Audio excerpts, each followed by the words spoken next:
ages. Welcome to the Rap Sheet Podcast. We are back. We are live. Let's get this cracking, y'all. Let's go. Let's go. Let's go. Ah, there we go. For those who don't know, I go by the name of Mr. DJ Daz, and I'm the head nerd in charge, Mr. Open Format. And today, I have, before we get into our guest, who's already live, I just want to shout out Black-owned businesses of Kansas City. Salute to my girl, Marsha. The Black Biz Fest is coming May 13th to the 18th. Make sure you get your tickets by logging on to www.blackbizfest.com. www.blackbizfest.com. All right, salute to Marsha.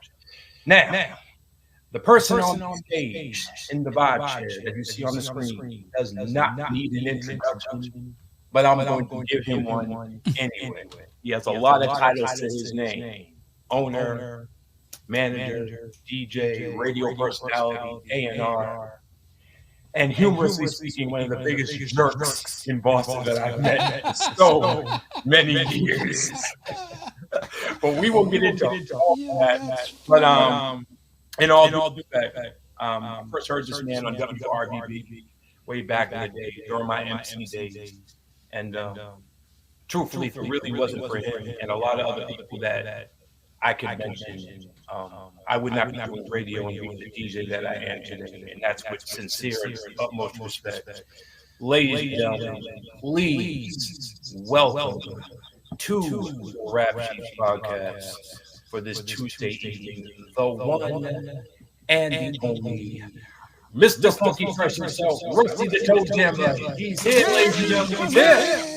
I got my own sound effects too. That's right. Every time. What's up, man? Sir. How are you doing this evening? Good. How you doing? Blessed, Black, and highly favored. Thank you for taking the time out to join us here this evening. I have been waiting to do this. This is one of the people that was on my wish list when I started doing this, because you are impactful not only to my career, but a whole bunch of others. But the influence that you've left on Boston, I mean, speaks highly in itself. So we want to thank you for taking the time to be here this evening. I appreciate you. So, the first question I like to ask is, where did Rusty the Toe Jammer first get his start as a DJ? Explain to the origin for people who don't know about that side of Russ. Oh man! First off, let me start. Am I the one hearing the echo, or is that you? I'm hearing it too. Oh, I'm gonna imagine where that's from. Hold on a second here. You must have got something, because I don't think it's me. it can't be me, because I've done this so many times and I never hear an echo. Huh? There, it's gone now. Oh no, not really. Okay. Well, anyway, I think we're We'll good. fix it. We're good, right? Yeah. I don't hear it now. I hear very little, but it's okay. It's cool. Okay. All right. Well, we're good. We're good. Yeah. But anyway, how you doing, brother? I appreciate you. I am blessed, my brother. So, I was just asking you, was going back to the very beginning. When I was introduced to you, it was the DJ side of Russ on WRBB. So my question is, when did the love of DJing capture your attention of where you wanted to actually do it? And how did the name Rusty the Toe Jammer come along, for those that don't know and have not seen the infamous picture? Well, Rusty the Toe Jammer, that name came later, before, I started DJing, while I was in middle high school. I went to, this might be before your time, I went to Roxbury High, and then they closed Roxbury High, and then I had to go to Madison Park. So from Madison Park, they had a little radio station there. I started going into the radio station, and even to back up a little bit, records, music was in my house, was always in my house with my mother, going through her James Brown records and so on and so forth. And I told this story before. You remember Menace to Society when little homie was going through his mother's party and stuff like that, was sneaking around in the middle of the party? That literally is my story. Literally, I know, like cliche, but literally that's exactly the same thing that I was doing. running through my mother's parties as they were playing Tower of Power and James Brown and all that stuff. Like Mm-hmm. I was literally running through this. So that's where music for me has always been at. Is Mm-hmm. at the forefront with my mother because she was very heavy into music, and then I got curious about music from that point on. Then things started excelling about me enjoying music. I wanted to learn how to play instruments and play bass and guitar and all that stuff, which I never did. I think the only thing I probably did was play drums and hated it. But but All that right. wasn't what my thing. But I think the day that transformed me into wanting to be a DJ, Mm-hmm. you remember the name Harry Hippie? Yes. I saw Harry Hippie one day as a kid down in the South End with his big speakers. The first guy I ever seen with speakers from out of a U-Haul truck doing a party down the South End somewhere. I don't remember where. But when I saw that, that was the first day ever I said, that's what I want to do. And it Wow. started from there. And it's funny, Wow. I'm friends with his son to this day, too. But that's where it started for me. I went looking for turntables in the trash, I don't know if you know, BRS, BSR turntables. Mm-hmm. BSR turntables, like, I just went berserk after that. So that's kind of where it started for me. I had to build myself a trashy DJ system at the time. This was before tech, 1200s and things of that nature. So Right. I kind of got my turntable stuff from that, finding it, and my mother had one, and so I kind of started there, and it kind of grew after that. When you started getting into the DJ career, you started to learn more about it as you progressed. Who were some of your early influences that just felt made you fall in love with hip hop? Since that's where we're going to go Well, next. for hip hop again, and then we'll start before the Sugar Hill Gang business. Like I was familiar with a lot of people, friends in New York and family in New Hmm. York, where the whole rap business was going on there before the Sugar Hill Gang official records. Then the Grandmaster Flash and them and the Cold Crush brothers, and when we'll talk about all that, Yeah. that's where all the influences came in because I wanted to know what that stuff was. And Grandmaster Flash has always been my idol. That's who I wanted to be. You know Right. what I mean? That's what that drove me all the way through DJing. All the way to the point for me. I remember recreating Grandmaster Flash on the Wheels of Steel. You remember that record? I remember doing that. That's how focused I was in wanting to be Grandmaster Flash so bad. So he was Wow. my main influence of everything. Hmm. Amazing. Amazing. Ladies and gentlemen, if you're just now tuning in, we got the one and only Mr. Funky Fresh live in the vibe chair. And this is the stuff he's talking about is even new to me Oh because yeah, yeah, this yeah. this There's a is lot. this is just amazing to be had. There's a So lot. you were born in Boston, right? Absolutely, Okay. Shout out to the 617 every day, all day. absolutely. I am your neighbor. I was born in New York. I don't really talk about it too much, but I was. Hmm. But we come from an interesting time of hip hop, and we say it a lot. These young kids today really got it made as far as Absolutely. technology, the way stuff Absolutely. is heard and Absolutely. seen. Because back in our day, there were three ways to be heard. You Yep. either had a hit single that was on the radio, Mm-hmm. you had a video, Mm-hmm. or they went to your concert. Mm-hmm. We're also from the era where we would DJ in the clubs and literally record pool people would come in and give us vinyl right as we're playing or whatever it is we're doing. Mm-hmm. It ain't like that no more, but I really miss those times. Even So, even even not to cut you off, but even before all of that, mhm, before even having that, when we were coming up, we had to we had to go out in the street and create a name for ourselves. We had to right, go out and pass flyers for our parties and things of that nature. We had none of that. Well, what yeah, you just spoke on, we yeah, had none of that. So having a name, having a name which traveled by mouth, hmm, that's how your reputation traveled was by hearsay, and yeah. that's what we had to do when we were coming up. Amen and amen. Ladies and gentlemen, you're about to get a lot of jewels tonight. Make sure you take notes if you have to. This is how you build a solid career that lasts over 40 years. This is the blueprint for it all. So, going from DJing, what was the scene like in Boston at that time when you was, and I guess we could say before RBB and everything like that, what was the scene like culturally for the arts in all aspects at that time when you was just starting out? Well, first started out, remember there was no rap yet. Right. That's Okay. why I said the arts. Yeah. I didn't Let's say hip start hop. I there. said the arts. And I believe a lot of people have been putting out misconception of this. Before there was no rap. Hmm. Before rap, there was more on the funk side of things in this city. And when you mention funk stuff like that, of course, you mentioned the Maurice Stars, you mentioned the Johnson Brothers, you mentioned the Dwayne Omars, the Prince Charles, and you mentioned all of that.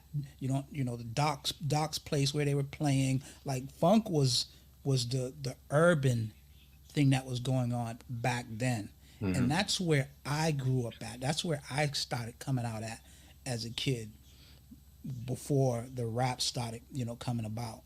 So when rap started coming about, again, not taking nothing away from anybody, you know, Hmm. funk didn't know nothing about rap. Okay, so that's where the misconceptions at, and they've given too much credit to, the funksters that saying that they created the Boston hip hop business, and that's not the truth. I'm putting that on the table. So, but as I myself and many others, I kind of, I kind of started a couple years before everybody else finally came on. Because I had an opportunity to, you know, experience some of it for myself, witness some of it for myself, and bring it to the table. That's what created me as a DJ. Me in high school at the time, I think I had to be in ninth grade. I would run from lunch all the way home because I didn't live that far to go home and practice DJing because I had a tape that my man brought me back from New York, and I'm trying to copy these cuts and do all that. That's where it all started, and the scene, and the scene wasn't happening yet. Hmm. Okay, let's understand that the scene wasn't happening that. So, you know, and as I was practicing throughout the song, I may have practiced for a year or two before it really came about. I started doing parties at boys clubs, the Brownie Heaths, things of that nature, house parties and things of that nature. So that's where the cutting and scratching came out. And then all of a sudden, at least for me, all of a sudden things started exploding. So that brought on a whole culture in Boston really, really fast. And I'm not taking nothing away from anybody or any area of the city, but it exploded really, really fast. Crews started popping up all over the place. You understand? And that's where the culture really started, going. I remember, big shout out to my guys, Disco P and them. RSO came up, and all these groups started coming up that started laying the land for each part of the city. Dorchester, Mattapan, Roxbury, the South End, TDS Mob, like all that stuff started laying the groundwork for a start to build a hip hop scene. You understand what I'm saying? Yes. Yes, indeed. Wow. Like I Yeah, said, there's ladies a and lot. gentlemen, you won't get a There's a lot of lot. jewels here. There's a lot, Absolutely. and there's many, many more people that names that I haven't, said because it trust me, I'm, We'd be I'm here all night. I'm in my 50s, brother. So, This we would guy. be here all night. Yes, we would, but I'm here for it. We got all the time in the world. Well, Um, I'm very glad you said some of those names, TDS Mob, and my guys, we could even go further into like Posse NFX and then absolutely, joint ventures, and we're Concrete Click, and we're just going to get absolutely. into all of that. But the second best aspect of your career was radio. Now, radio's a lot different now than it was then. So before RBB and everything, we had legends like I don't even say Sonny Joe White. This is but we did have Skippy Whites. We had many legends Yeah. in the radio game. What was it about the radio aspect of whether it's your career or just you as a young child growing up that made you just say, "This is cool. I've already conquered the DJing thing, and I'm doing that." But now radio is a whole different aspect than just doing block parties. But what was it about hearing that personality or whoever it was at the time that inspired you to So, want to eventually get into radio? so the funny thing about radio, I got into radio Well, I was already on the surface of radio. Like I mentioned in high school, there was a radio station there. I also went to school for broadcasting too. If you, back then when it was called Northeast Broadcast School, I did that as well. But the Mhm. way I got into radio is through, a couple brothers, Skeeter, Mark Harris, Wallace T. We were still in the middle. I was still in the middle of DJing because I was young and I was part of their group, which was called the Bomb Squad. So I was like their secret weapon kind of thing. I was still spinning in clubs. I was probably the first youngest kid spinning at 9 Lansdowne, which might be before your time too, Yeah. on Lansdowne Street when Eddie Q and all of them was running the time back then. So I was, and this was right before Grandmaster Flash and them came in. That's because that's where I met Grandmaster Flash at on Lansdowne Street. They had to sneak me into the club. So, and those are the times when I was, so little. I was standing on crates to DJing in the booth. So I remember that. So Mhm. I was already on the basis of radio because Skeeter, Wallace T, Mark Harris, they were all on WRBB. So me being a part of them, which kind of brought me into radio with them. So Skeeter had his own show. That's where I mostly was at. I was, Skeeter's, whatever you want to call it, right hand, intern, or whatever the case may be. I was Right. the DJ for Skeeter. I was the DJ for Mark Harris. I DJed for Wallace. Everybody on the radio, as well as we went on years. Frank Holder had his own show. Um, I'm forgetting somebody else. I'm sorry, please. But anyway, that's what kind of ventured me into radio. Was all those guys? I give all those guys the credit for getting me into radio. Shout out to Mark Harris. See, I had no idea Wendy Mark. Williams was there too Yeah. at the Wait, time. was it so Cherry Martinez was later, No, right? that was later. That was Okay, way that way was later. Yeah, that was so way later. shout out to Wendy Williams. Yes, the Wendy Williams, ladies Yeah, and gentlemen. yeah. She'll tell But you. going She'll back to tell you all Mark about that. Harris real quick, I didn't know Mark's history went that far back. Oh yeah, yeah. Mark is deep. Mark's story is deep too. Yeah, I gotta get him on here now, just Yeah, just yeah. based off that alone. But I was the ladies and little. gentlemen, I was the if little you're just guy. now tuning, wait, what'd you say? I was the little brother to all of them. And now you're like the Still big their man little on brother. campus now. No, no, So no, no. you're the second coming of what Mark Harris created. So, Mark, if you're listening right now, thank you so much for instilling wisdom into this man, for what he was able to do and what he's still able to do even now. So, salute to the one and only Mark Harris as a voice. Yeah, that's my Definitely salute guy. to Yeah. Mark.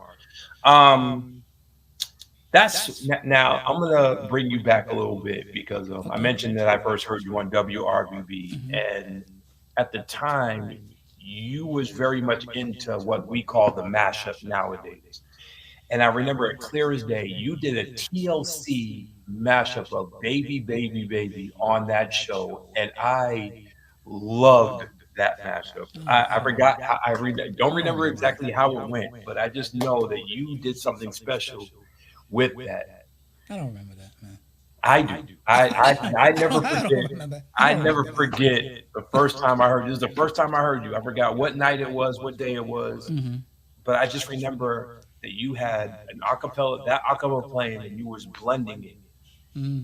and it Hmm. was just like, yo, what? Because I remember the original record, obviously. Hmm. Wow. I was like, yo, I was like, I went to every record store the next day and was like, yo, I heard this remix of this song. Does anyone have it? And it was like, nah, bro, we don't got it. And I was like, oh, he just must have made that. But Yeah. Wow. so you That's gotta go crazy. back to your archives and try to find it if you can, because I need that blend. If I played that today, people will be like, yo, I need Well, I that. mean, if it's a blend, it was never a record. You know that. But you can record it. You never know. Well, now, Yeah. I don't. Honestly, I don't remember though. But if you Wow. say so, I don't remember that. That was dope. That's what really what drew me to you because Hmm. I follow energy when I listen to people on the radio. Hmm. If you're not on, and this is just for any radio personality listening right now, if I tune into your show and I got more energy than you, I'm turning you off. You're Yeah, real, definitely about energy. I'm just gonna leave it at that for right now because it's not about me. It's about my man Russ. So fast forward, hip hop is now in full effect. We're here in the late '80s, early '90s.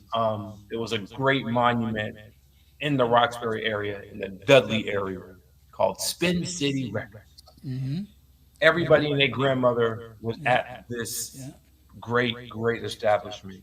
Yeah. what was your introduction to Spin City, and then how did it become FFR? Well, it's my Spin City. That was my first. That was my first musical job. Let's just say that. My first musical job. So, actually, how this happened. So before, as we're already years into spinning now, DJing. There's everybody's a DJ and so Right. on and so forth. Sometimes as years go on, it's time to, um, reinvent yourself. We have to go back to the Toe Jammer thing too because we skipped over that. Okay. To reinvent yourself. So DJing, I think I believe at that point has may have gotten boring to me at that time. Now, And then why do you say that? huh? Now, why do you say that? What was Because boring about it? okay, so let's go back then. We're gonna have to go back a little bit. Okay. So again with DJing, I was like I said, I was the bomb squad, so on and so forth. I was their secret weapon, blah blah blah blah. So I was the novelty kind of DJ at the time. The scratch DJ, the scratching DJ. Hey, wait a second. The scratching DJ, so on and so forth. Sorry, man. No, it's all That's, good. that's another story we have to talk about too. So scratching and so on and so forth. So um, being being part of the DJ world, like I said, everybody was becoming a DJ. There was a lot of known DJs, doing their thing. Um, Def Jeff was doing his thing. The kid from Cambridge, Cutter, Cruise. no, he was LOG. DJ Cutter was doing his thing. Michael K was doing his thing.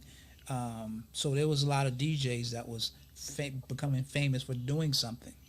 So at the time, and this is going to lead into the Funky Fresh Records too, by the way. So at the time, you had to resurrect yourself and had to create yourself. So that's where the whole toe jamming thing started to come into play. So you asked me earlier, how did I get the name Toe Jammer? All right. So because of needing to resurrect yourself, because now there's a whole lot more DJs and a lot more competition involved, you have to change yourself. So for my changing, scratching with my toes came about. How did that come about? How did that come about? So I tell this story, and it is so weird. Every night when you come into the crib, when you bring your DJ equipment in the house, right? What do you do? You just put it down and you just lay it down on the floor, and that's where it Exactly. stays for the next couple of days to the next gig. So when I always did that. So myself and Skeeter was always talking about we needed something else. We needed something else, and I'm laying, and my bed was like on the floor on the same level that the turntables was. So I'm laying it on my bed, and I had my foot on my turntable, just moving the platter back and forth. If you can imagine that, just moving the platter back and forth, and bingo, I said maybe I can do this with my foot. So when you said so when you said that, and This you had had to your be you two had your o'clock in the peoples with morning. you, No, what no, was no. going through This their was mind? this. It was like, wait a minute, bro, your toes. Yeah. I got a picture. I got a picture in my room when I first did it with this other brother. I've never showed this picture, but I'm gonna show it when the book comes around. But yeah, that's how I created it. One night I said, let me try this. Maybe this might work, and I got a scratch out of it, and that means it works. So from that point on, that's what I started practicing, scratching records with my feet. So So so how long did it take you to actually perfect it with your feet, where it you could was it just? was it was no time. It wasn't a long time because at first the first place I displayed it was at Shea Wu Roller Rink in Mattapan. That was the first place where I did it at, and we Bomb Squad is probably the first people that ever sold out Shea Wu because of that too. Wow. So I wasn't called a toe jammer yet though. The name wasn't there yet until before the party. If you remember the name um, Rick Anderson from WIOD. Yeah, that name does sound familiar. Yep. Yeah, Rick Anderson. He's a part of radio for years. WIOD. He was at RBB too. He used to make our flyers. So Rick Anderson's the one who actually named me Rusty the Toe Jammer. It wasn't me. So that's He how you got the name. So Yeah, salute to because he Rick wrote, Anderson. he had to do our flyer, and he made a description of the foot and said Rusty the Toe Jammer on that kind of Parliament Funkadelic kind of thing, and that's where it came. Rusty the Toe Wow. Jammer came from that. That's amazing. So Ladies and yeah, gentlemen, if yeah. you're just now tuning in, we got Rusty the Toe Jammer here, Mr. Funky Fresh, going back to his early vibes and how he became who he became. So back to Spin City Records. That was Okay, your first okay, job. okay. So now that back into that, years Right. go by, spinning records with my feet, travel the world with it, blah blah blah blah. Hmm. So at some point, it was time to get a job. Amen. Hey, DJing wasn't ain't no last cracking up what forever. it's doing with anymore. So it was time to get a job. And plus, Mhm. because you know, I had a daughter. I had my daughter then, and so it was time to get a job. So I got a job at the movie theater. Okay, 57. Wait, Cinema 50. I was Cinema about to ask, was it 57. the Sherry or 57? Okay. Cinema 57. You know the movie. Yes, Everyone I had a job do. at the movies. Yep. So I got a job there, so on and so forth, blah blah blah. But I was still buying records. I always bought my records at Spin City, between Nubian Notion, Spin City, and all the other places in Cambridge and so on and so forth. But I used to go to Spin City all the time to get my records. And Jimmy Reed was the owner of Spin City at the time. And I would go in and buy records all the time. I knew this, that. I was telling him about records that he didn't know. So, I was on top of hip hop. Like I knew everything. And he said to me one day, he said, "You in here so damn much. Why don't you come work for me?" I said, "Okay." I said, "Let me think about it." And I came back the next day, already thought about it, quit my 57 job, and that's where I was at ever since, Spin City. Wow. That's how I got my job, because I knew all the music, and it was a transition in music when rap came. That was the whole transition. Yeah. Rap was getting powerful and big, and that was what it was all about. And Jimmy wasn't really up on it, so why not? So it helped him as it helped me. What year was this when you first started working there? I got out of school in 84, around there, around 84, 85, somewhere around there. So this was like early Houdini, like Yep, a couple yep, of years yep, before Public yep, Enemy started. yep. So Mhm. this was so hip hop was fresh when you Yeah, when you yeah. entered in. So, Yeah. so this is like perfect time. Perfect Absolutely, time. absolutely. So now you're in the store. You're seeing a whole new aspect. Yeah, you know who's hot. You know the inner workings of it from being a DJ and everything. But now you get to see the business side of the music atmosphere. In this case, working at a record store. What were some of your early challenges at Spin City? Um, Now that you're on the other side of the desk as someone that is there instead of just being a consumer. What was my early challenges? Yeah, Wow, what was my early challenges as Spin City? yeah, at Spin City, just What was like my starting to learn the business aspect as far I as don't like how vinyl comes in, how it's distributed, well things like I learned it all. It wasn't no challenges. that. I Hmm. don't think there was any challenges. I just learned how the music business worked Hmm. at the time. So I don't think that there was really no challenges in that part of it. Right. Being an employee. So there was no challenges for me. It's just the fact is just learning the business. I learned how records came and how they were bought and how they were sold, and I learned all that. Hmm. Yeah, I can't say there was no challenges in that part of Okay. being in Spin City. All right. He's Yeah, like, this ain't nothing to me. I yeah, got this. I'm gonna no, learn all no. this and flourish in Yeah. it. So let's just fast forward to the time where the changing of the guard came, Hmm. where you ended up running the store Hmm. and then changing the name. How did that transition happen? Well, again, being you know, music, musically inclined, knew about music, so on and so forth. That left a lot of trust in Jimmy for me and into me. So Jimmy wanted to venture off and open up other stores around the country. So he went to Atlanta and opened up a record store in Atlanta. And where's where he spent a lot of his time at. And I'll never forget this. And he was in Atlanta, so I was running Spin City at the time. And then, a lot of things started changing, business started changing, so on and so forth. He decided to stay in Atlanta, and he was calling it quits in Boston with Spin Hmm. City.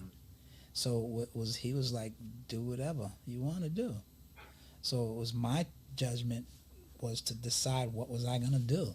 Was I gonna Mhm. take this on, or was I gonna let it go? Because if I didn't, Spin City would have closed. Yeah. You know what I mean? So that was my livelihood. That was something that I enjoyed. There was other people working there, so it was really left up to me to decide what I was going to do, and I chose to continue it on.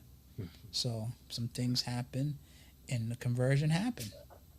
It had the conversion happened. So from Spin City to Funky Fresh Records, it happened.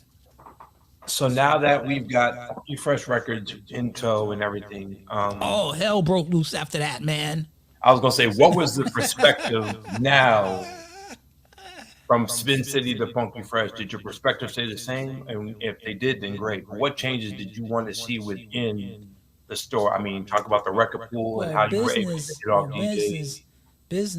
business always remained the same. Running a Hmm. business is always the same, Accounting work, taxes, and all that stuff remained the same. But my goal with Funky Fresh Records we're right along with Spin City, but it was more now with Funky Fresh. My goal was to make sure, and I say this all the time, I'll never forget it. I had tunnel vision when it came to that record, so that's why it lasted so long. I had tunnel Hmm. vision. I didn't allow anything to affect what I was doing.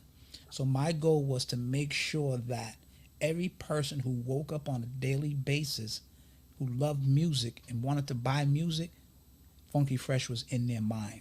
Yeah. That was my ultimate goal. That's it. And You wasn't thinking about no strawberries or no towers or any other record store. That was my job, is to make sure that a person who thought about music thought about Funky Fresh Records. So which brought in the mixtape world, which brought into the record proof world, which brought into the white label records, which brought in it, stuff you couldn't get anywhere else, the mixtapes. I brought in things that no other record store could do anywhere yeah. into Funky Fresh, and that's what made it so important. That's what made it so great for the cultures, that you can get anything, you can do anything, you can know anything, you can ask anything at Funky Fresh Records. That's what I was out to do, and that's what I did. Made sure that I was that guy. Amen and amen. And not only that, and I'm gonna add this because I was a frequent Strawberries, Absolutely. Record Town, Hmm. Strawberries consumer, Tower Records, all that. But it was hard for me to find local music in those stores. Because so we'll fast forward to like 90 91.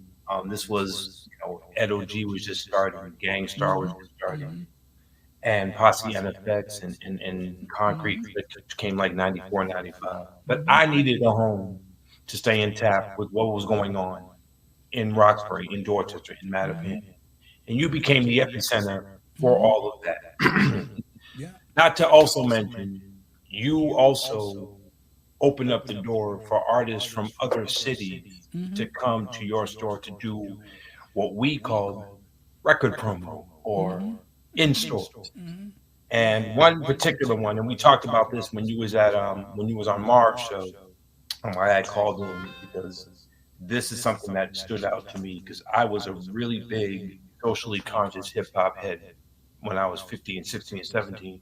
So BDP, Public Enemy, Poor Righteous Teachers, et cetera, et cetera. X Clan, one of my Brother J was my first rhyming hero. Hmm. And then my mother comes home and is like, you know that Professor X guy you keep talking about? I'm like, yeah, the sissy guy, of course. Well, he's gonna be at this record store right across from Dudley Station. I'm like, what? Drive me there right now. I want to meet this man. And I had just bought his Years of the Nine album, like on CD, and he was there. And I was just like, man. And so you probably don't remember this, but walked up to you and shook your hand saying, thank you for bringing this legend here. Hmm. I didn't say it in those words, but I did Hmm. say thank you. And I got to take a picture with him. Hmm. Wish I still had that picture, but I'm kind of glad though, because I probably look ugly as hell. But that made me really appreciate that someone in Boston took the time to bring someone that iconic at that time. This was like 90 91, Hmm. And then from there, I was just a fan of Funky Fresh Records. I would come in there and buy Mhm. every 12-inch, all the mixtapes Mhm. and everything. So salute to you for opening your doors to bring someone that magnet, that powerful, and then to keep this movement going. Well, that was Um, part of the business, is that being able to get artists to come to the city and come to the record store where people can be able to meet, some of their favorite artists. That was part of the business. You know what I mean? And that's what's part of being at the time, being a great record store that it was. It became the mecca of the music business for Boston, Massachusetts, in the eyes of the music industry. That's why I got all these plaques behind me. These are yeah. all Funky Fresh Records plaques of things of And that nature. You know, what was your who was your favorite in-store guest? Tony Braxton. Now we do have kids watching, so Oh, many, what? many, many, many. There's been many, so many. I think the biggest one Mhm. was Genuine Wow, at the time when he was big. wow, Dudley Square was shut down because of him. damn, There was people everywhere. They had to cut Warren Street off because of Genuine. I'll never wow, forget that. I got wow. pictures and that stuff. That's gonna go in my book. But yeah, Yeah, we won't talk about this Genuine. book at the end. I can't wait to hear more about this book. Um, But we had TLC. We had the list just goes on. yeah, Ghostface, Wu Tang, Biggie, Jay Z. The list wow, just goes on, man. I had everybody who was everybody at yeah, that store. And to go back to the statement that I said, making sure that people made sure Funky Fresh was on their mind, that was the same thing for the music business. That's why all these people came to my record shop, because that was the mission. absolutely. Um, so now let's touch on which is who Russ is today. And as an MC back then, the local scene was everything Mm-hmm. to me. Um, Looking back at it now, this is before you did the radio station, which we're also going to talk about. How important was it to you? Not even speaking just business wise, just culture wise. How important was it to you to make sure that the local scene, the artists from that city, get carte blanche in your store at that time and even up until now? Well, so Boston hip hop is funny. Um, then, now, and probably tomorrow, Boston hip hop is funny. Like, the mentality of making music then and now still kind of remains the same. Hmm. You know, if anyone knows me when it came to music, I told you the truth. Whether it was good, bad, or indifferent, I just told you the truth. Maybe some ways I could have did it different. Yeah, some ways I did. But at the end of the day, I was an advocate for Boston hip hop from day one to this day. Right. I've always believed in it and always will. You know that. If you know anything Yes, about I me do. being on the radio, I don't go on the radio and play other music. I always played New England hip hop. Period. Hmm. So for it to be in the record store, at the end of the day, you know, personally, it has to be about the culture. It has to be about Boston, and it has to be about being able to sell records at the same time. Yeah. Everybody couldn't do that. So being able to put everybody's music in the record store is not always possible. Putting in the best things that sell records is what is possible from New England and Boston itself. So as everybody that you just named, those were the importance of Boston hip hop, and those are the records that you sold. I mean, you always had people come and say, "Oh, can you sell my music?" You listened to it, wasn't good, and you said, "Nah, this is not good," and you don't sell it. People didn't understand back then, and maybe sometime today doesn't understand that.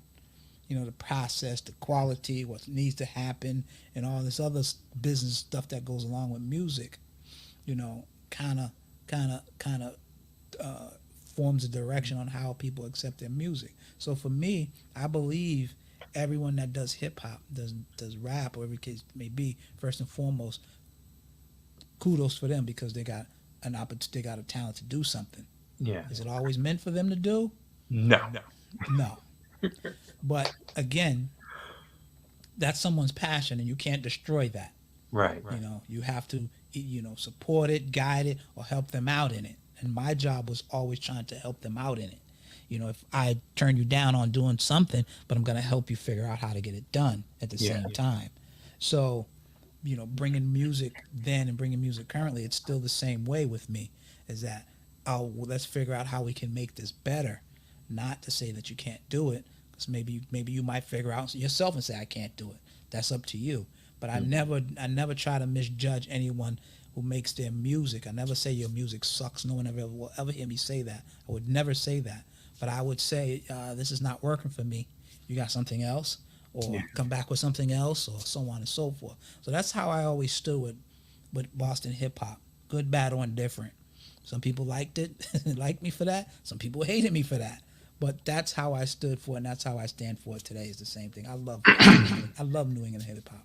Amen and amen. So let's say it's 1997, and because consignment was really big back then. It's not as big as it is now because everything is digital now.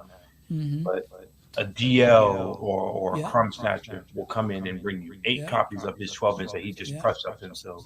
Yeah. Um, do you listen to? Would you listen to it first and We'll have say to. time to come back Have and to. let you know what I think, or do you listen to it right then and there and just Right work out then a and there. deal It with him was to sell always the it was, record then and it was there? always right then and there. It was always Mhm. right then and there. Depending on what was going on. Always right then and there. Or come back later. But Right. it was always a space for like I said, for New England hip hop, for Boston hip hop. But again, it had to be sellable. Yeah. It had to be, be able to sell on its song. Had to be a want for it. It had to have all that. That's business though. That's the business part of it. You just can't go and record a record, come and say, "Hey, can you sell it?"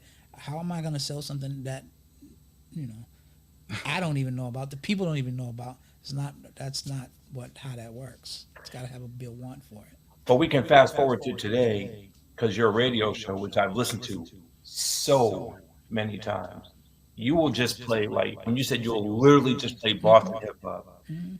An hour of your stuff will be artists that I have never Mm-hmm. ever heard about Mm-hmm. because you just wanted to provide a platform for these young folks Mm-hmm. to say, "Hey, my song was on the radio." Mm-hmm. And I really took and at first I kept saying to myself, I'm like, why is he playing this garbage? Mm-hmm. Like, what? Mm-hmm. Mm-hmm. Come on, Russ. Like, Mm-hmm.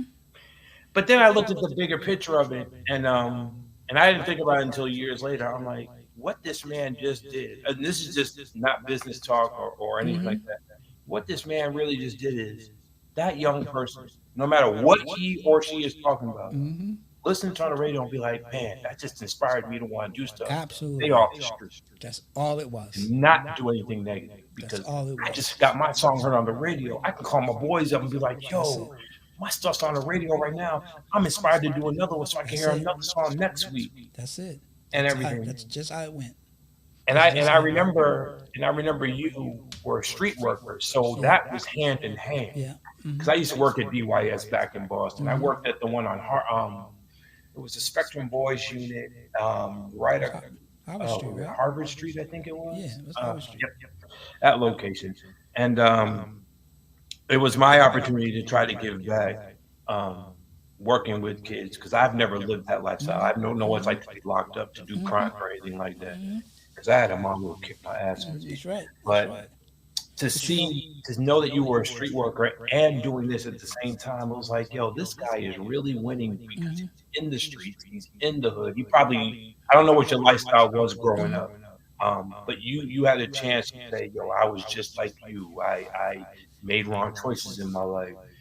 If I can do anything to provide you a chance, whether you sell or not, just to provide you a chance to say, I inspired you enough to want to make a record and hear it played, that's going to want to further you wanted to go this route instead of going that route. So, So let me tell you.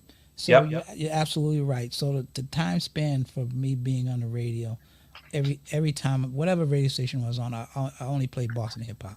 But I'm gonna go when we were especially on when we was on Touch. We'll start there, Touch FM. I did 2 nights of Boston hip hop. I think I did 5 hours maybe each yep, night. or whatever the case may be. So you mentioned, and you weren't the only one who said, yo, why are you playing that garbage? You weren't the only one that said that. There's quite a few people that said that. And I had to explain the fact you have to understand that. First of all, you have to give kudos for the person for even trying to make music. And yeah, I knew a lot of it wasn't good, but as you said, it's an inspiration for a young man to might even learn how to do music better. Yeah. Or you never even thought of it like this. A lot of music, was from a lot of gang kids. That took them off the street for a little while just to wait and listen to the radio to hear their record played. Yeah. People never looked at it like that. Shout out. Brought people to the radio, sitting there, however they may be, just to listen to Boston hip hop and wait to hear their song. And then hear what I have to say about it after the fact. Yeah. About their music. I didn't really dig that. Here's why I didn't like it. This, that, and the other, blah, blah, blah, blah, blah, blah. And then you know what happens? Next week they come with something else. Right. The week after they come with something else. That was my enjoyment of it. So, for those that thought it was trash, there was a reason for what was going on. You can't shoot down someone's dreams or aspirations. You have to, even if it's not for them, you have to walk them through it. And that's what I did, and that's what I do to this day. Planting the seed, man. Absolutely. Shout out to the Armstrong. Shout out to 8 Bus. All them, man. All of them. And they were talented too. Even though they were talking about stuff. Yeah. Everybody I played. They were talented, bro. So let's take it to one of the best venues in the Dorchester, Boston area. And it's still sad to me to this day he's no longer with us. Salute to Yaz and the good people of the Dublin House. Russ had a weekly event where he will allow young, up-and-coming, talented MCs, some under the age of 21 that shouldn't even have been in there, but they were there. And he would allow me and other great pillars to be judges. And one of the critiques that Russ and I always gave, and this is something that I still see to this very day that just irks my soul, is MCs rapping over their own voice. Yeah. Well, I don't know how many times we mentioned that to half of the MCs that came in, and some was just like, all right, I received that criticism, and some were just like, well, what you mean? I can't. The constant excuse was, man, I can't afford that. I'm like, wait a minute. If you recorded this in the studio, your engineer should have show tracks available at any time, they didn't understand anywhere. that. So don't give me that excuse, bro. I don't want to hear that. I But didn't understand that. aside from that, it really just opened up the door for, again, another way for Boston artists to be seen.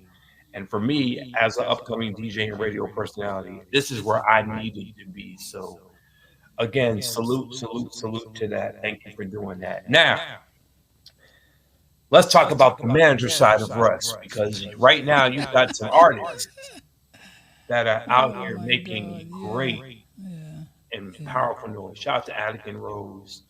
She's doing very well. Exit Fame. I just heard we're gonna have him. I'm having him in April.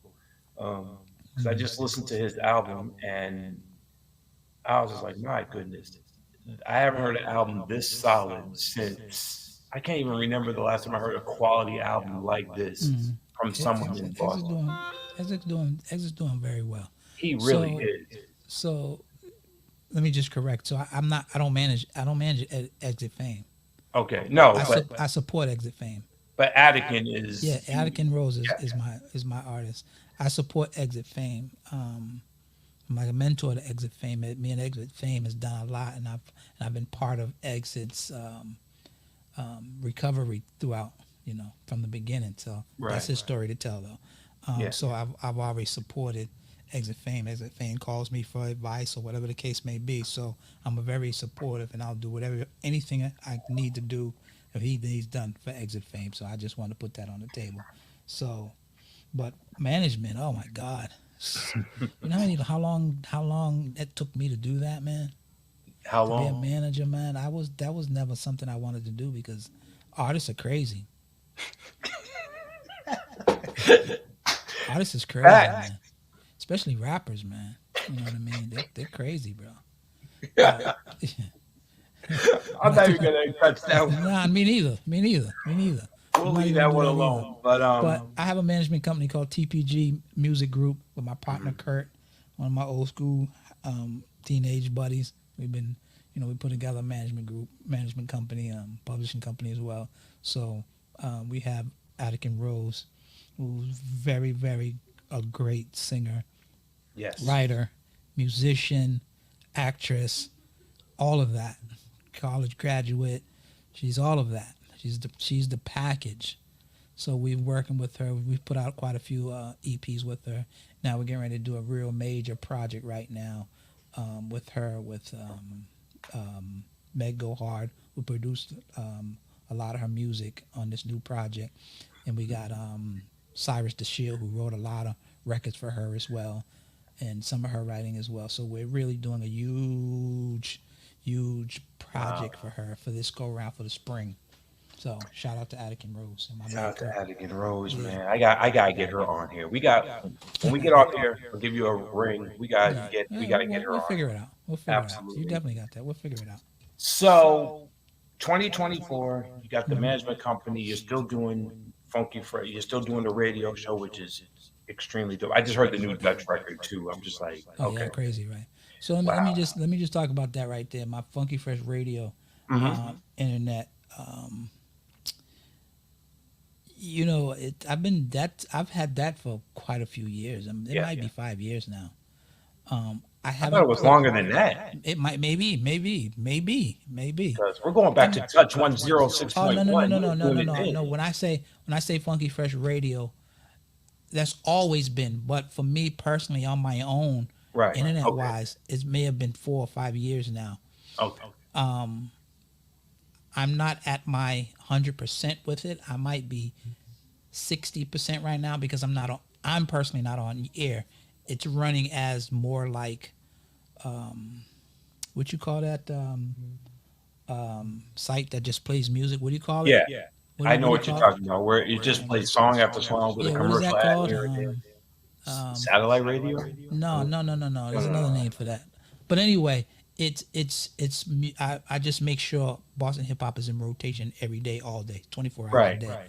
FunkyFreshRadio.com. We can hear, straight Boston Hip Hop every day, all day, consistently, new hits every day. So I work on it personally every time. And even to go back, I was also on Urban Heat for a little while too, doing Boston Hip Hop on Sundays. So far as mines, I'm not on there personally, vocally yet, because of the kind of work that I do outside of all this music stuff is very demanding. So that's why that's why the past few times you've been trying to get me and you couldn't, and you're lucky tonight. That's why I keep looking at my phone.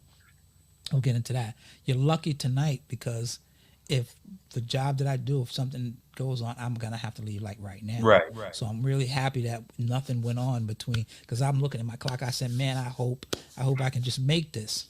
Right. So just so you know, I work, outside of the music stuff. I work at Boston Medical. I work in the ED department, the trauma unit department. I respond to shootings and stabbings for Boston Medical in a program called VIOP, which is Violent Intervention Advocacy Program. So that's what I do. I respond to shootings. So that's why I watch my phone all the time, because if you follow shootings, that's always all the time. And the job that I do, my job is to make sure the individual who's been injured and the family's being taken care of while they're experiencing trauma during the hospital. I walk them through that. So that's what I do. Wow. Every day, all day. I'm on call all the time. So that's why I keep watching my phone, and that's why you really couldn't catch me any other time. And that's why I'm not consistently on the radio as well, because it's too much. It takes too much of my time. And that's why I left Urban Heat, because it's even, the job is even harder during the summer. So I couldn't stay. So I couldn't, I couldn't stay on the radio for that. Wow. Yeah, We just, so- I just want to pause. That's a demanding job that you do. Very brother. much so. Very much so. And mentally, I don't know if I could have to be the. I don't know if I can do a job like that, man. It's just wow. Okay, so the respect I have for you, just like this now, I love what I do. because working at DYS is one thing, but this is a lot even deeper than that. And I it's love like, what I do. wow, You have to man. understand, when it comes to trauma, tragedy, we're not ready for that. No, By no means. There's one thing for someone to pass by health issues. Oh, my grandmother just passed. That's one thing. But to have a tragedy, oh, my brother just got killed. That's something totally different. That's a different kind of trauma. yeah, And in real time, the emotions that people go through, you know, is a lot. They go through a lot of stages of anger, disappointment, grieving, and regrets, and all that. They go through all that stuff. It's like 9 of them. They go yeah. through all that, and someone has to walk people through that. If Wow. it's a homicide, someone has to walk people through that stuff, and we're not ready for that. When No, you see a mother coming running into the hospital looking for this son, my son's been shot. There's technically there's nobody there to help her. yeah. That's my job. That's what I do. I come in Wow. and make sure that this woman, this family's being taken care of. The doctors are talking to them on a consistent basis. Walk them through everything that needs to be walked through. That's what Wow. I do. Wow. That was deep. I was not Sorry. expecting that at all. Sorry. No, Uh, no, I know. Sorry, but no, no, that's what I no. do. That's what I I want do. to apologize. I've known Russ forever, and like I said at the beginning of the show, this guy is one of the biggest jerks that likes to just crack and heckle and whatever it is he does. But to hear that, and I know that was definitely coming from here, to hear you talk about that, the current job you do, You know, um, wow, you know, you know, wow. you I know was what like, I do. amen and amen. All right, let's try to lighten this up Yeah, yeah. No, I a mean, little bit. every time I tell people what I do now, it kind of turns the tide of what Yeah, the conversation was. I be trying, apologize for don't that, but apologize. No, people need to know that, we're us glad. as people, we're still not good. I'm actually glad that someone like you, who's been on the front lines and is very well respected in Boston, in so many cities and locations, is doing Hmm. that, because I think you're the perfect person to really advocate and speak words of life into people going through these Yeah, types of yeah, situations. Because this right. is nothing new to you, nothing new to me. So it's. I think this is the perfect setting for someone of your stature to really just try to meet people where they're at and try to just bring some type of comfort. So I applaud you for doing that. So Thank you. absolutely, man, that's just amazing. You definitely. Let's give this man a round of applause for that. Can we just give him a round of applause for that? Yes, indeed. Um, so we're gonna wrap up real soon. I just want to really pick your brain on where you see Boston hip hop in 2024 with the likes of Boompa, Exit Fame, and Dutch, and Aya Donna, who's a longtime legend that just dropped That's her my project girl. not that long ago. Oh, she got a dope record, man. Yeah. Oh my Oh man. God.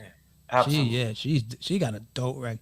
She's underrated. She got a dope record, man. Yeah. Big shout out to her. That whole thing is crazy. Yeah. My man Pat G just told me he's got something in the works, and my friend Axtramentals Battle Axe is Hmm. working on some stuff. So to know where do you see the movement of Boston hip hop going in the next 10 years? So it's funny that you named all the people that you named, right, on one side of the fence, and then there's a whole nother side of the fence like Exit Fame, 8 Zip, you got the Millies and Yeah, so on and so forth. It's funny how there's just two sides of the fence when it yeah, comes to Boston hip hop. It's incredible. And the conversation we had before we came on, I'm going to apply that conversation here. So, yes, big shout out to everybody that's working hard. There's no question about it. Big shout out to my man Rels Royce. Big shout out to a whole bunch of people. My man Last Days got a dope record out too right yeah. now. Last day, shout out. It's just so many people out here making records, making music, and I applaud them all that. And they got every last little bit of respect and support from me every day, all day. But the problem with New England hip hop is the fact is that, we're going to have people that's going to make it in the music business. There's no question about it. We're going to have that. We're going to have individuals. We're already having them, and we've had them. But we're in a state of that. We're not having a city, a region, winning in hip hop music industry. We're not having that. We don't have that. Will we have it? We haven't. But there's a reason for that. Multiple reasons for that. For one is the lack of love of a city, of an individual that's trying to make it, if that makes any sense to you. It does. As a city, we need to be standing behind artists that are winning. And we especially, I like 8-Zip, so I'm going to keep mentioning him. I really like him. He's really doing a lot of work. Never met the brother, and that's another great thing about it, is that I like people for what I like, not because I know them. Yeah. But as a city, we're not standing behind artists as a city. And the reason for that is because artists are not chasing fans, if that makes any sense to you. Yeah. So, no, go ahead. So saying that is the fact. I'm saying that to say that we have a population of New England of millions of people. Yeah. There is no reason why artists can't sell records at home. You understand that? They're chasing out. Everyone goes, oh, you need to leave to make it, and so on and so forth. Some of that is so. And that's because there's no industry here. Okay, yeah, you should go seek a record deal out somewhere. Yes, you do. But also you have to remember that when you do go that, you got to have the support of your city as well. So if you don't have that, then there's no sense of doing that. Okay. Let's talk about the legendary Guru, since you're bringing up this story. He was from Roxbury, for those that don't know. Shout out to the whole Elam family. Shout out to Big Shug, who was the original founder of Gang Starr before Primo came. Guru didn't get the respect from Roxbury. Boston shut him out completely. And he went on to New York, and the rest was history. But he never forgot his home base. But I think... Why do you say that? Why do you think Boston didn't support Guru? Why do you say that? Boston just doesn't support his own, point blank. Right. And it's just, he knew what he wanted to do, and he was proud to be from the city where he was from, because there was already a scene when he was starting out. Right. And the fact that he's like, oh, I'm sure he's heard it. Oh, you'll never make it.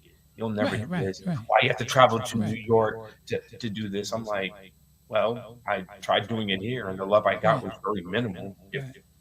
And so he made it big, but he never forgot where he came from. Like, he would always come back to Boston with every time there was a new Gang Starr release or whatever. He would always perform in this city, and then everyone's like, "Oh, Guru, you the man now." I was like, "Yeah," but when I was just Keithy E, before I met DJ Premier and everything, y'all didn't stand behind me at all. Now that I got a major powerhouse behind me to the point where I could go independent and do it on my own terms.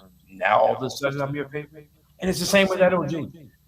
Edo has Edo's been doing it since 91, and he still lives in Boston. Yes, he travels the globe and works with Primo and P-Rock and Mash Ace and all these great people, but he still lives here, and he still doesn't get the flowers that he so richly and rightfully has earned. Same for people like you. Same for Benzino, Jeff 2 times. We could. So when we speak of getting flowers, and then getting flowers from who?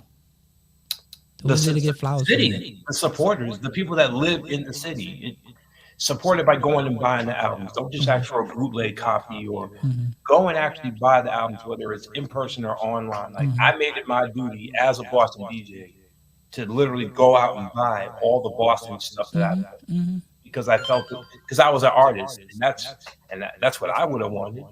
Well, so, I think even from the beginning of time, of Boston hip hop time, At some point things shifted because when hip hop was young, when we were doing the boys clubs and parties and things of that nature, we had the people. Yeah. We had the people. Okay, there was no one. There was nobody not having any people coming to party. There was none of that because we were enjoying hip hop at the time. Everybody was. The problem I think started happening when everyone thought they can do it. Okay, when everyone started thinking they can do it, that lessens the army because everyone thinks they're a general. Yeah. So when you got a house full of generals and no soldiers, now you have no support. Who's to support you when every general's trying to be the leader?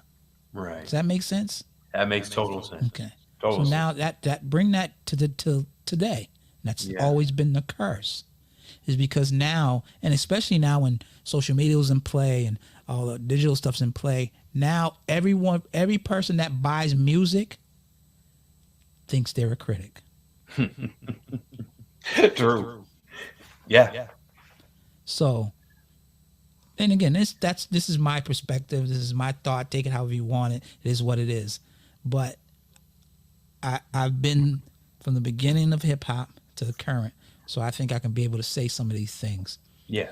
That is what the picture is like, because and we'll speak in this generation. Currently, artists doing their thing right now, they're only doing it for their peers. There's no real fan base here. They don't really have no real fan base that they're attacking. And I say this all the time, there's 50,000 people go through a train station every single day. You Amen. walk by people every single day.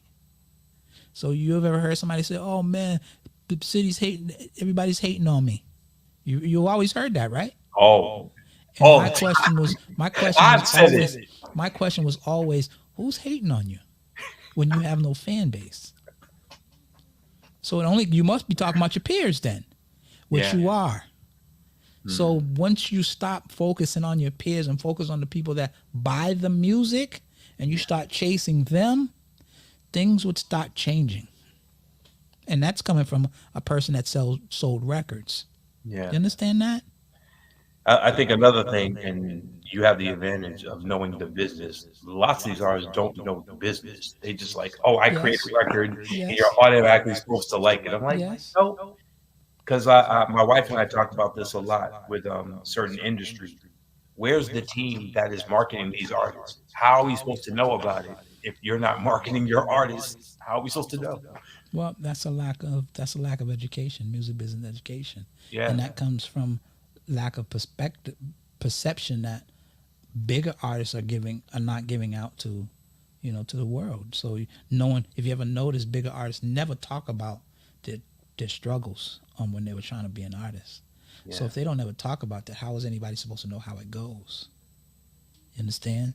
So Yeah. it's a lack of education.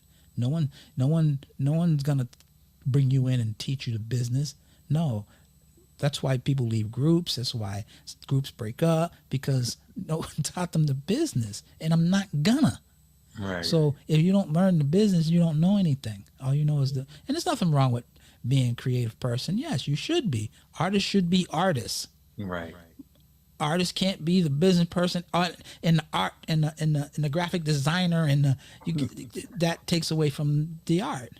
Yeah. Until you create a perfect team, these are the things that happen. Man, there's a whole bunch of shit that artists should know, but they want to do music. Right. They just want to be It's the not their artist. fault, Yeah. So Wow. we can go Let's on. let's end on this last question. Yes, sir. For access of everybody that comes on. We've lost a lot of great talented people over the many decades. And most recently, I just found out Boss just passed Oh, away man, I loved her. yesterday. I met her Her, one time. her, I did a mashup of Deeper and put it on for everyone to hear. Yeah, she came to the record store years ago. Yeah. Oh, I wish I was there for that, because Born Gangsters was a great well put together album. But out of everyone that is no longer with us, which one impacted you the most and why? Nipsey Hussle. Nipsey Hussle. My my son cried when Nipsey Hussle died, and Yeah. my son was probably 10. Yeah, my son was probably 10. Wow. Whew. All right. Nipsey Hussle was Shout out to the different. Nipsey. Shout out to the Nipsey. Nipsey Hussle I'll really. never. I don't know Nipsey Hussle's music that well. I do know a few records and Well, everything, nobody but did. Nobody did. hearing how he was killed is still has me shaking my head. Like you were in front of your own business, holding your son's hand, and you were shot and killed. Well, yeah, What? yeah, yeah. See, but Ah, that's where, and ever since then, since the Pac, the Biggies, and yep. Nipsey Hussle, and now where we are currently, the level of it has changed. The Pop Smoke, the level of it has changed. So you see how things have changed and are Yeah, changing in the world of music. yeah, that is correct. Ladies and gentlemen, um, let me thank this man on so many levels. Yes, we joked and we've had back and forths, but it was all just entertainment. It was never ever serious or anything. But from one creative to another, I want to thank you for opening up doors for me to do this in this time frame. Because if it wasn't for people like you and Fax One and Sherry Martinez and Mm-hmm. so many Mm-hmm. other great Mm-hmm. creatives that I've met or have not met, I would not be where I am doing the type of broadcasting I've been doing since '97. So thank you so much for just being a teacher to me, whether it was meant to be or just because I was watching your movie. I thank you so much Right. for doing everything that you do. Please tell everyone how they can tune into Funky Fresh Radio. Speak on Um. Attic and Rose. The Yeah. platform is yours, sir. But I'm gonna say this though. But I'm gonna say this to you. We've spent a lot of years going back and forth, and God, Yeah, so shit. That was that. People don't understand. That was just hard love. yeah, Um, you've done a lot over the time. You deserve everything that you got, and you do, and you have a lot. You have a lot more to do. You're definitely a great advocate for Boston hip hop in its whole. So I'll thank you. continue doing this and more because you are definitely part of the history too. I saw you wrote something not too long ago on Facebook, your long ass story, whatever it is you wrote Yeah, about your flowers and things of that nature, which is so true. Everything you wrote was true, which was true, and it's unfortunate, being in the city that we are, that yes, we're not getting our flowers from our peers. You're absolutely right. You're yeah, 100% right about that.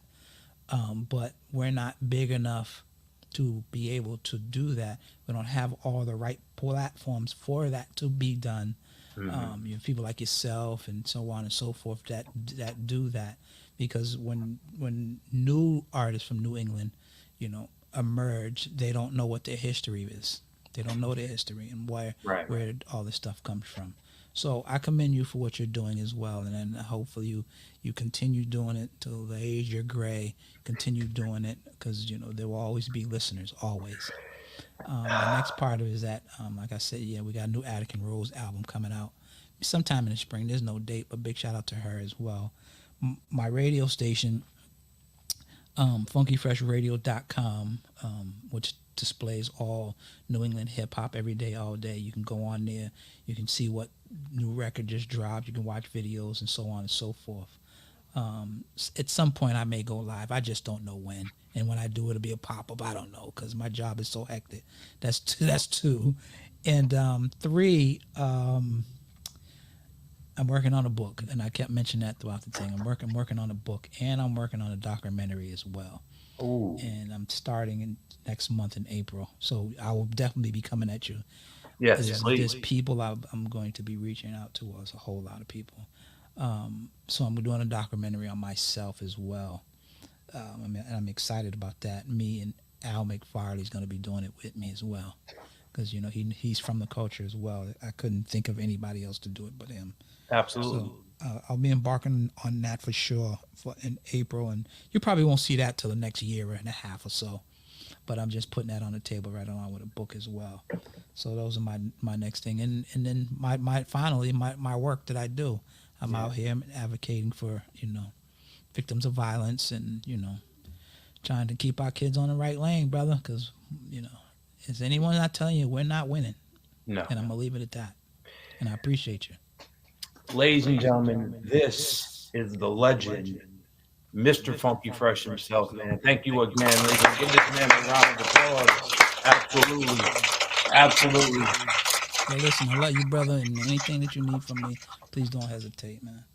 Will do. Let's talk off air about getting Attican on for April. And shoot me. We'll talk. We'll talk. This is a real one right here, ladies and gentlemen. This is Mr. Funky Fresh. My name is Mr. DJ Daz1. It has been a pleasure. Rap Sheet Podcast is signing off, and I'll see y'all next week. Until then, salute to the one and only Mr. Funky Fresh. Check him out, funkyfreshradio.com. Attican Rose, please support her music. And if you see Russ in the street, say hello to him. He's not a bad guy. He may crack on you, but he's not a bad guy. Thank you again, Russ. I totally appreciate you, brother. My guy. God bless y'all, and have a great night. Yes, sir.